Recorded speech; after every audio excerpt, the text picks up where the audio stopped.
अस्सलामु अलैकुम वरहमतुल्लाहि वबरकातुहू। बिस्मिल्लाहिर्रहमानिर्रहीम नहमदुहु व नुसल्ली अला रसूलिहिल करीम व अला आलिहि व अस्हाबिहि अजमाइन, अम्मा बाद। मोहतरम भाइयों, बुज़ुर्गों, दोस्तों, शुरू में डिस्क्लेमर दे दूं कि मैं शेयर मार्केट का एक्सपर्ट नहीं हूं और ये वीडियो भी हमारा किसी भी शेयर को रिकमेंड नहीं करता है, ना ही हम कोई शेयर लेने बेचने की एडवाइस देते हैं। हम ये वीडियो सिर्फ़ एक इन्फॉर्मेशन पर्पस के लिए बना रहे हैं। जो हमने मार्केट के एक्सपर्ट अनिल सिंघवी साहब है, भसीन साहब है और इसी तरह से बहुत सारे लोग जो जी बिज़नेस और CNBC आवाज़ पे आकर इन्फॉर्मेशन देते हैं, वही इन्फॉर्मेशन हम आपके साथ में शेयर कर रहे हैं। तो इसके लिए हमारे इस वीडियो को सिर्फ़ इन्फॉर्मेशन पर्पस के लिए सुना जाए। इसके अंदर जिन शेयर्स के हम नाम वगैरह लेंगे वो सिर्फ़ एग्ज़ाम्पल के लिए होंगे। दूसरा ऐलान ये है कि हमारे ब्रॉडकास्ट में जो मैसेज भेजा जाता है वो अमानत होती है, उसमें ख़ियानत करना मुनाफिक की निशानी है। जैसे सूअर का गोश्त खाना हराम है, वैसे ही हमारे उस मैसेज के साथ में ख़ियानत करना भी हराम है। अगर आप लोगों में से किसी को कोई हमारे ब्रॉडकास्ट का मेंबर उस तरह का मैसेज भेज रहा है तो आप समझ जाना चाहिए कि वो हमारे साथ ख़ियानत कर रहा है, कल को आपके साथ में भी ख़ियानत कर सकता है। अब हम आते हैं हमारे आज के टॉपिक और आज के उन्वान के ऊपर। ये वीडियो आप सबके साथ में शेयर कर सकते हैं, इसमें कोई प्रॉब्लम नहीं है, क्योंकि ये मैं ज्वाइन बटन वालों के लिए बनाना चाह रहा था, लेकिन चूँकि मैंने सोचा कि भाई सभी मेरी फैमिली है, जितने लोग भी मेरे ब्रॉडकास्ट के मेंबर भी है, ज्वाइन बटन वाले भी है और आम लोग भी जो मेरे वीडियो सुनते हैं शेयर मार्केट के लाइन से, तो मैं सब लोगों को जो है कुछ वो इन्फॉर्मेशंस जो मैंने अनिल सिंघवी साहब और दूसरे एक्सपर्ट्स लोगों से सुना हूँ, आप लोगों तक भी मैं पहुंचा देता हूं। सबसे पहली चीज़ ये है, कल मार्केट जब वोलाटाइल था तो मैंने ब्रॉडकास्ट वालों को सबको ये मैसेज किया था, देखो घबराओ मत, ये जितनी भी मार्केट के अंदर वोलाटिलिटी है ये सिर्फ़ और सिर्फ बिचौलियों की वजह से, जो हासिदीन है जिनको नीचे के प्राइस में भी, जैसे मैं हमेशा बोलता हूँ कि कोल इंडिया मैंने 230 के भाव से ख़रीदा था, अब वो चल रहा है 280 रुपये, अब नीचे के प्राइस में नहीं मिला। इरकॉन इंटरनेशनल हम लोगों को 80 रुपये से सजेस्ट कर रहे हैं, वो 180 रुपये के करीब चला गया। RVNL 80 रुपये से बोल रहे हैं, वो 200 रुपये के करीब में चला गया। अब ये बहुत सारे लोग जिनको कुछ मिला नहीं, तो ये लोगों ने क्या किए, ज़बरदस्ती कल मार्केट के अंदर एक अफवाह फैलाई। काविश कटारिया साहब उन्होंने रिज़ाइन कर दिया। ये ख़बर ज़बरदस्ती, मतलब इसका कोई बेस नहीं। अभी अनिल सिंघवी साहब भी ये चीज़ बतला रहे थे कि बोले वो जो ख़बर है कोई उन्होंने ऑफिशियली नहीं कहा, बल्कि व्हाट्सएप के ऊपर एक मैसेज टाइप करके उसको सारे शेयर मार्केट के ग्रुप्स में चलाया गया। उसका रीज़न सिर्फ़ और सिर्फ ये था कि जो मिड कैप के शेयर्स है उनको गिराना, इसीलिए कल 1400 पॉइंट मिड कैप को गिरा दिया गया, स्मॉल कैप को गिराया, क्योंकि सारे ये शेयर्स जो है इरकॉन इंटरनेशनल और RVNL और IRFC और इसी तरह से ये जितने भी शेयर्स है वो सारे के सारे मिड कैप के अंदर आते हैं। अब मिड कैप में ऐसा पूरी तरह से जो है तूफ़ान आ गया, तो मैंने उसी टाइम पे आप लोगों को इमीडिएटली जो मैसेज किया मेरे ब्रॉडकास्ट वालों को, वो इसीलिए क्योंकि मेरी एक आदत है, जो लोग भी मेरे ब्रॉडकास्ट में हैं मैं उनको अपनी फैमिली समझता हूँ। मुझे उनका इतना ख्याल होता है कि सुबह उठने के पहले सबसे पहला काम मैं यही करता हूँ कि अमेरिकन जो मार्केट है, फजर की नमाज से फारिग हुए अपने औराद व वज़ाइफ के बाद पहला काम मैं यही करता हूँ कि अमेरिकन जो मार्केट्स है रात में उनकी क्या स्टेटस थी, और रात में भी देखते रहता हूँ सोने के पहले तक कि भाई अमेरिकन मार्केट का स्टेटस क्या है। सुबह उठने के बाद में भी पहले वो देखता हूँ, उसके बाद फिर पूरे एशियन मार्केट चेक करता हूँ, फिर पूरी ख़बरें चेक करता हूँ, भाई दुनिया में अभी क्या है, कोई ऐसी ख़बर तो नहीं है जिसका इम्पैक्ट मार्केट पे पड़ेगा। जब चल रहा है सब कुछ पॉजिटिव है, निगेटिव कुछ भी नहीं है। उसके बाद फिर कल इस तरह से जब मार्केट ने एक दिन पहले ही जो है अपना लाइफ टाइम हाई को टच किया था, तो मार्केट में ये जो उथल पुथल मची, मैं तभी समझ गया कि ये वो हासिदीन है, ये वो बिचौलिए हैं जिनको कम प्राइस में माल नहीं मिला था। तो वो जो कहावत है ना कि मुझे नहीं तो तुझे भी नहीं, मुझे नहीं मिला तो मैं तुझे भी नहीं लेने खाने दूंगा, मुझे नहीं खाने मिल रहा है। तो ये कहावत पे अमल करते हुए जिन बिचौलिए ने ये हरकत की है, अनिल सिंघवी साहब ने आज कहा है कि भाई सेबी ने ऐसे लोगों के ख़िलाफ़ में कार्रवाई करना चाहिए। और मैंने आप लोगों को हिम्मत दिलाने को जो मैसेज किया वो इसीलिए क्योंकि मेरी ख़ुद की पोजीशनें थी और ऐसे ऐसे शेयर्स में पोजीशन थी जिसका गिरने का सवाल ही नहीं पैदा होता। अभी मैं आपको मिसाल देता हूँ, जैसे चंबल फर्टिलाइज़र है, खुद मैंने ख़रीदा हुआ हूँ 285 रुपये के भाव से 5000 क्वांटिटी, और मेरे उसको बाय करने का रीज़न ये था कि 2 दिन पहले मैंने न्यूज़ पढ़ा था कि चाइना ने जो है इंडिया को यूरिया एक्सपोर्ट करने पे पाबंदी लगा दी, और इंडिया में जितनी भी ये यूरिया जो कंपनियां हैं यूरिया वाली, वो सारी के सारी चाइना से माल मंगाती है, यानी चाइना से यूरिया आता है, वो सिर्फ यहाँ पैकिंग करके बेचती है। चंबल फर्टिलाइज़र एक ऐसी कंपनी है जो चाइना से नहीं मंगाती है, वो अपना खुद कोटा में उनकी फैक्ट्री है, वहाँ मैन्युफैक्चर करती है। इस पे हमारा रिसर्च था, तो हम समझ गए कि भाई जब चाइना ने एक्सपोर्ट पे पाबंदी लगाया तो उसका फ़ायदा वो कंपनी को होगा जो कंपनी खुद यहाँ मैन्युफैक्चर कर रही है, क्योंकि अब बाकी कंपनियों को भी उससे लेना पड़ेगा, और वो कंपनी तो खुश होंगी कि भाई अच्छा हुआ एक्सपोर्ट पे पाबंदी लगी, क्योंकि अब मेरा माल ज़्यादा बिकेगा। तो शेयर पे इम्पैक्ट पड़ना चाहिए था। मुझे पता था कि ये शेयर कम से कम 300 रुपये क्रॉस करेगा।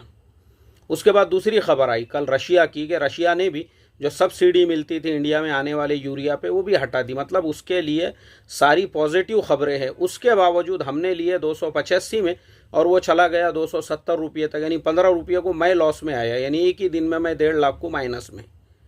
लेकिन मैंने आप सब लोगों को मैसेज किया, मैंने कहा ये रीज़न ही नहीं है, ना कंपनी में कोई बुरी खबर है, ना ही इंटरनेशनल लेवल पे कोई ऐसी न्यूज़ है। ये गिर क्यों रहा है, इसके पीछे का जो है, इसके पीछे जो है जो बिचौलिए है, जो शॉर्ट सेलिंग करने वाले हैं, मैं बोला इनका अभी जनाजा निकलने वाला है।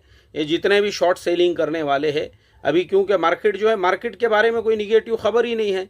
इतना अभी हमारे यहाँ पे G20 हुआ, और देखो फिर उसके बाद में दूसरे भी और कुछ शेयर थे जो मेरे प्लस में थे। जैसे अभी कोल इंडिया की ही मिसाल ले लो, वो 280 रुपये से 270 रुपये पे आ गया, 10 रुपये माइनस में हुआ, उसकी भी मेरे पास 8000 क्वांटिटी थी। अब ये इस तरह से जो है सारे शेयर्स जब माइनस में आए, तो मैंने सोचा आप लोगों को हिम्मत दिलाना कि भाई घबराओ मत, कुछ होने वाला नहीं है, क्योंकि हमारी नज़र है पूरे इंटरनेशनल ख़बरों पे और सारी चीज़ों के ऊपर। और हम ये जो हमारे एक्सपर्ट्स लोग हैं, इन लोगों की सारी मैं जो है अपडेट्स देखते रहता हूँ। तो इन्होंने बताया कि भाई कोई किस तरह से भी आपको पैनिक होने की ज़रूरत ही नहीं है। इसके पीछे जो इनसाइडर ट्रेडर्स जो है ना, उन्होंने इस तरह से ये किया हुआ है। तो देखो आज अल्लाह का करोड़ों दर्जे शुक्र है, सिर्फ 24 घंटे की बात की बात है। अभी मैं काम में हूँ, मेरा लैपटॉप ओपन है कंपनी का, लेकिन मैं मेरी लंच की छुट्टी में ये वीडियो बना रहा हूँ ताकि आप लोगों को थोड़ी सी हिम्मत दिलाऊँ, हौसला पैदा करूँ कि देखो आज मैं आपको मेरा स्टेटस बताता हूँ। मेरा 270 रुपये पे गया हुआ जो कोल इंडिया था, जिसमें मैं 80,000 रुपये को माइनस में था, आज मैं उसको प्लस में आ गया हूँ। जो मेरा चंबल फर्टिलाइज़र 270 पे चले गया था, वापस उसी प्राइस पे आ गया है जिसमें मैंने ख़रीदा था। यानी मेरा 1.5 लाख का जो लॉस था वो कवर हो गया सिर्फ 24 घंटे के अंदर। क्यों? इसके लिए पूरी खबरों पे जो है ना यानी नज़र रखना पड़ती है। और मैंने मेरे ब्रॉडकास्ट वालों को तो पहले ही कहा, डरो मत, घबराने की ज़रूरत नहीं, सारी पॉजिटिव खबरें हैं यार।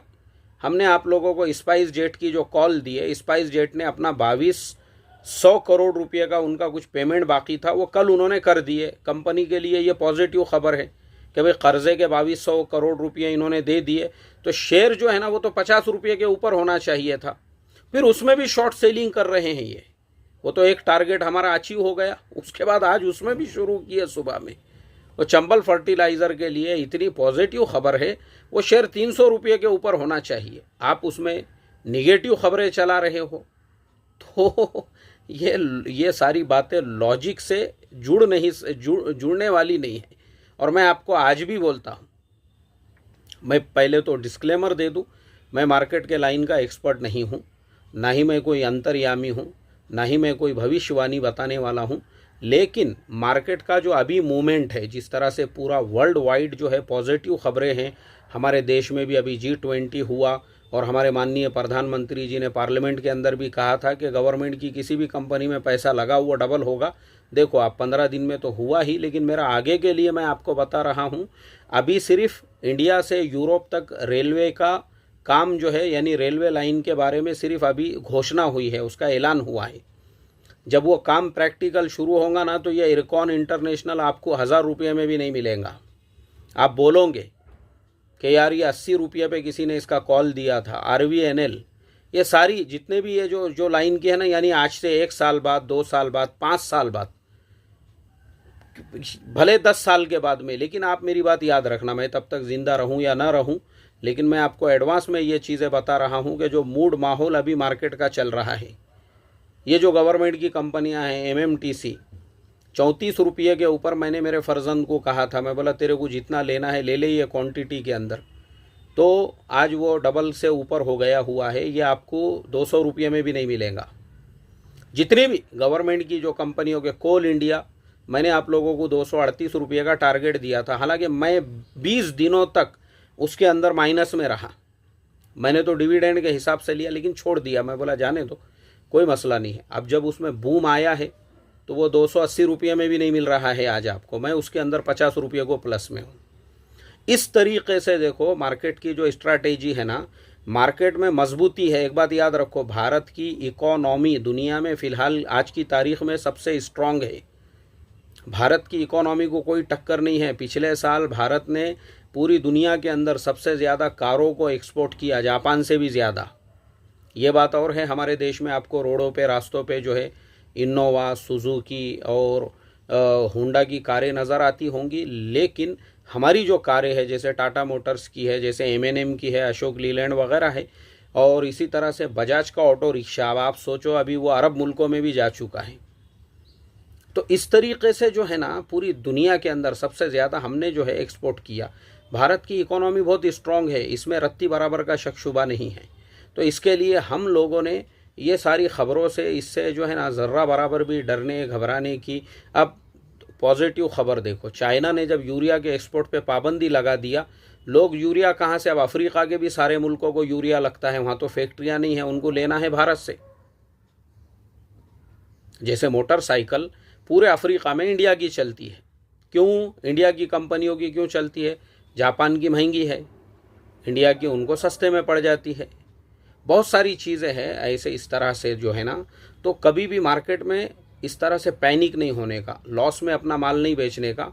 और चौथी चीज़ ये है कि जिन लोगों को एक ही दिन में प्रॉफिट चाहिए, अभी जैसे मैंने सुबह में ही स्पाइस जेट का हमने जो है मैसेज सेंड किए थे, देखो 40 रुपये पे एक हमारा टारगेट हो गया, अभी 44 रुपये तक इंशाल्लाह उम्मीद है जाने की, क्योंकि पॉजिटिव खबरें। तो मैंने देखा तब से लेके 10-12 लोगों का मैसेज आ गया हुआ था, अरे यार अभी तक गया नहीं टारगेट पे, अभी तक गया नहीं। तो देखो ऐसे जो उतावले लोग हैं, जो 10 पैसे अगर माइनस चला गया और जिनका ब्लड प्रेशर साथ में लो हो रहा है, मैं हाथ जोड़ के रिक्वेस्ट करता हूँ, शेयर मार्केट की लाइन आपकी लाइन नहीं है। आप गाड़े के ऊपर कांदे बटाटे बेचो, भंगार जमा करो, गाड़ा लेके जो है ना गली महल्ले के अंदर का रद्दी पत्थर बाटलिया भंगार जमा करो, तुम्हारी लाइन ये है नहीं। तुम जो अपने छोटे मोटे, मैं हमेशा बोलता हूँ शेयर मार्केट में वो पैसा लगाना चाहिए जो आपका फालतू में पड़ा हुआ है, अपने शादी ब्याह का, अपने घर खर्चे का, घर खरीदने का, हज उम्रे को जाने का, और कर्ज़ा लेके दूसरों से, ये पैसे बिल्कुल भी शेयर मार्केट में नहीं लगाना चाहिए। जो फालतू पड़ा हुआ पैसा है वो मार्केट में लगाने का है, वरना 1 रुपया कम होगा आपका ब्लड प्रेशर साथ में लो होगा, वज़न कम होगा आपका 15 दिन में, महीने भर के अंदर। इसके लिए ये आपकी लाइन नहीं है। जो लोगों को एक ही दिन में प्रॉफिट चाहिए, हम जो कॉल देते हैं उसका टारगेट आपको 8 दिन में, 15 दिन में, महीने भर में भी मिल सकता है। और हम उसमें ख़ास तौर पे नीचे लिख देते हैं कि हम शेयर मार्केट की लाइन के एक्सपर्ट नहीं हैं, ये मैसेज सिर्फ इन्फॉर्मेशन के लिए है। क्यों ख़रीदे भाई आपने उस मैसेज के ऊपर? तो ये ऐसे लोगों की भी लाइन नहीं है, याद रखो, वरना ऐसा कोई आदमी आएगा और थोड़ा हार्ट कमज़ोर रहा तो हार्ट अटैक आ जाएगा उसको। क्योंकि यहाँ ये ऐसे इस तरह से, अभी जैसे कल जिस तरह की उथल पुथल थी, हम ऐसी उथल पुथल 2007 से देख रहे हैं। हमने 2008 के क्राइसिस देखे, मार्केट को लोअर सर्किट पे बंद होते हुए देखे, हमने गलवान घाटी के टाइम पे देखे, कोरोना के टाइम पे भी देखे। तो ये सारी चीज़ें जो है ना, इसके लिए याद रखो, मार्केट में फालतू का पैसा अगर होगा तो ही आपने शेयर मार्केट की लाइन में आने का, नहीं तो अपना कांदे बटाटे का धंधा, अपना ऑटो रिक्शा, अपनी पंचर की दुकान, अपना भंगार का गाड़ा, अपने छोटे मोटे कारोबार, हमने वो करते रहना चाहिए। तो ये ज़रूरी मेरे को कुछ ऐलानात करने का था। फिर आखिरी में एक बार बोल देता हूँ, मैंने इस वीडियो के अंदर जिन शेयरों के नाम लिया हुआ हूँ, मैं शेयर मार्केट का एक्सपर्ट नहीं हूँ, ये सिर्फ मैंने एक इन्फॉर्मेशन के लिए आप लोगों को बताया हूँ। और मैंने जितनी बातें बताया हूँ ये सब मैंने अनिल सिंघवी साहब, हसीन साहब और दूसरे बड़े बड़े एक्सपर्ट्स लोगों से सुना हुआ था, वही मैंने यहाँ पे नकल किया हुआ हूँ। इसलिए मेरे ज़ुबान से निकले हुए किसी भी शेयर को रिकमेंडेशन और सजेशन बिल्कुल अपने लिए ना समझे। और इस तरह से मार्केट में अगर भूचाल आता है, बिल्कुल पैनिक नहीं होने का है। अपने दिमाग को ठंडा रख के 2-4 दिन ट्रेडिंग छोड़ देने का, 8 दिन के लिए ब्रेक ले लेने का कि भाई अभी 8 दिन कुछ नहीं करना है, जब तक कि मेरे सारे शेयर्स जो है वो प्लस में नहीं आते हैं। ठीक है, चलिए अभी मेरा भी टाइम हो रहा है, मुझे ये लैपटॉप को भी हिलाते रहना पड़ता है ताकि मैं लंच की छुट्टी में ये वीडियो इतने टाइम को मैनेज करके बना रहा हूँ। तो दुआ करो अल्लाह तबारक व ताला से, अल्लाह ताला जो है हम तमाम लोगों में सब्र पैदा फरमाए, तहम्मुल पैदा फरमाए। मार्केट का एक ही उसूल है, सबर सबर सबर सबर सबर। अस्सलामु अलैकुम व रहमतुल्लाहि व बरकातुहू।